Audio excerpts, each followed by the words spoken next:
morning, good afternoon, good evening sa inyong lahat mga amigas, amigos. Ito magluluto po tayo ng kakaibang adobo ni Amiga. Ayan, siyempre adobo ni Amiga, sabay-sabay po yan. Ayan o.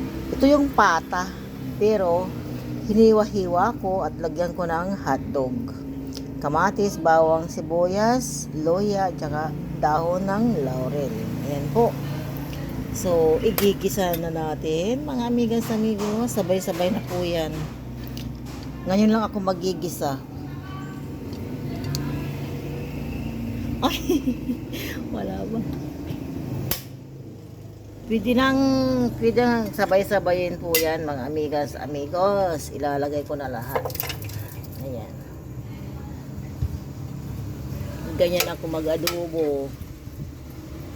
At least ito na pakuluan ko na at malambot na yung karne natin. Okay?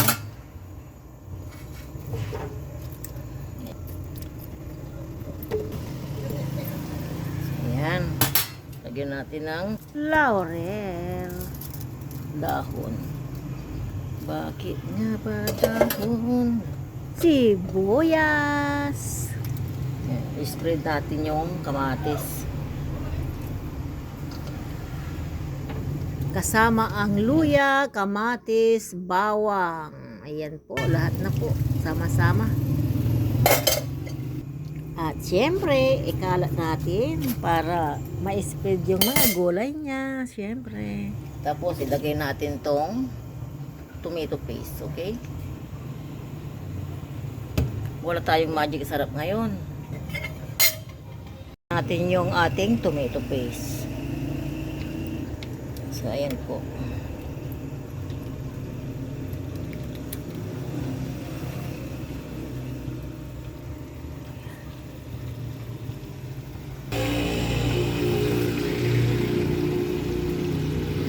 Lagyan natin ng toyo.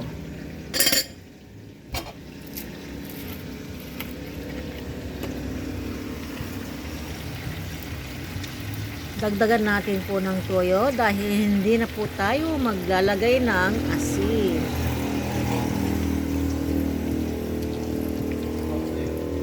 Paminta.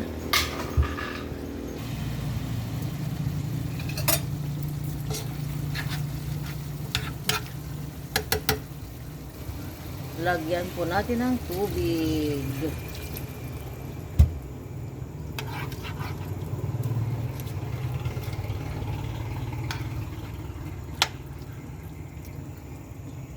Tapos pampalasa na sugar.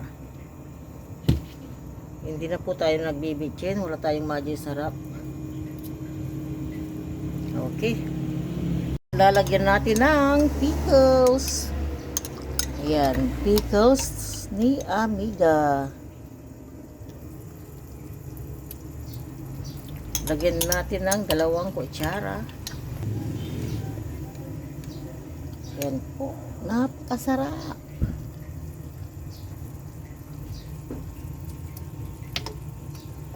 Ayan po mga amigas, amigos. Nilagyan ko ng pickles ang ating adobo. Ayan po, takpan natin. Takpan natin. Ayan. Waiting po tayo hanggat maluto mga amigas, amigos. Thank you for watching. Ayan, mga amigos, amigas, luto na yung ating adobong. Oh, wow! Grabe, so yummy. O yan, okay na to, kain na po tayo. Okay na po, kain na po tayo. Bye! Nagpain na. Lagyan mo pa dyan. Kain na po tayo. Parang luto sa kasalan ito. Oh. Wow. Wow, wow. Ang sarap-sarap. So, grabe. Tingnan mo na ko. Nandito ka na, ano? Kain na tayo.